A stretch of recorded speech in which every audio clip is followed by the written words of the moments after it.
Hello everybody. आज के episode में बात करते हैं राजेश एक्सपोर्ट्स लिमिटेड के बारे में।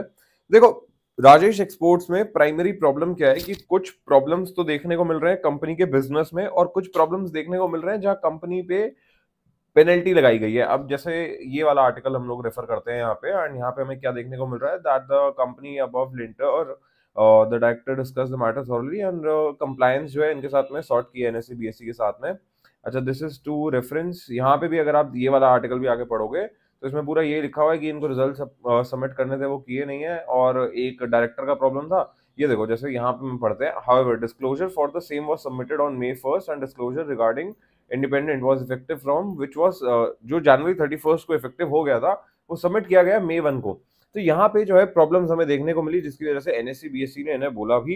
एंड अल्टीमेटली आपको पॉइंट क्या समझना है कि अगर कोई कंपनी लिस्टेड है एंड वो गाइडलाइंस के अंडर नहीं काम कर रही है तो क्यों नहीं कर रही है, आपको वो फैक्टर समझना बहुत ज्यादा जरूरी हो जाता है। यहाँ पे भी अगर हम लोग देखते हैं, this is to inform the stock exchanges that the company today has received communication dated from assistant manager SEBI intimating the company about forensic accounting and investigation assignment in the company's matter. The company will seek further details and follow instructions of SEBI and make necessary steps as per the applicable provisions. तो ये सारी चीजें आपको क्या बता रही है कि कंपनी जो है अभी उस तरीके से बिजनेस नहीं कर रही है ideally, and in fact NSC and BSc के साथ में भी कंप्लायंस पूरी तरह से हमें रीसेंट टाइम्स में नहीं देखने को मिल रहा है।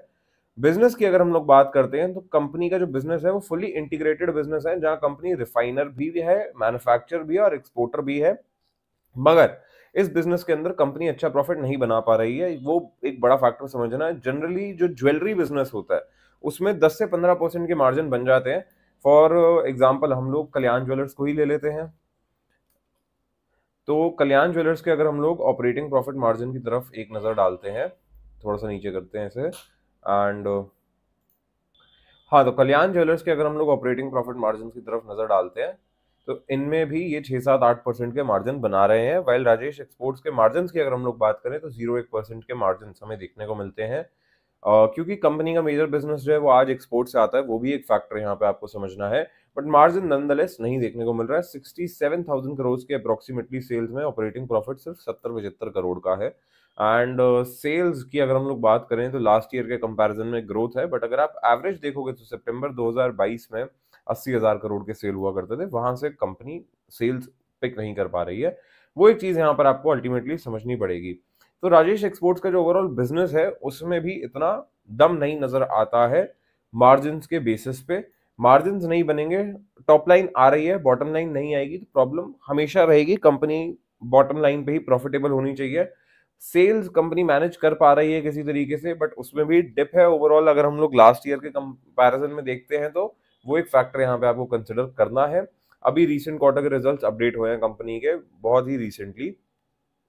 तो राजेश एक्सपोर्ट्स में ओवरऑल ध्यान रखने की अभी ज्यादा जरूरत है, उसको आपको एक चीज समझनी पड़ेगी। एंड यहाँ पे जो है आप आकर देख सकते हैं डेटा, जो कंपनी को वार्निंग लेटर्स मिले हैं बीएससी एनएससी से, और जो सेबी से कम्युनिकेशन मिला है फॉरेंसिक इन्वेस्टिगेशन का, वो सब आप यहाँ पर आकर देख सकते हैं।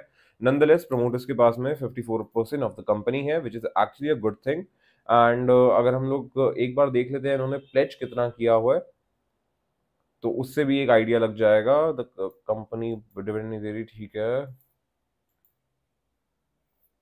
अच्छा, कंपनी ने यहाँ पे प्लेज नहीं किया प्रमोटर्स ने, वो एक अच्छा पॉइंट है। तो देखो, ultimately business point of view से ही जो है मेजर प्रॉब्लम्स देखने को मिल रहे हैं, एंड बॉटम लेवल पे कोई इतना बड़ा प्रॉब्लम नहीं देखने को मिल रहा है। बट ये जो कंप्लायंस का इशू आ रहा है, ये एक फैक्टर डेफिनेटली आपको अभी कंसिडर करना पड़ेगा, because it is a big thing to consider here.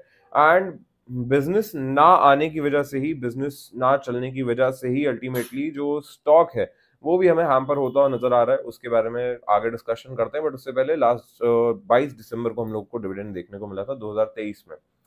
Okay, तो अब अगर हम लोग यहाँ पर देखते हैं तो वॉल्यूम आई है ब्रेकडाउन पर।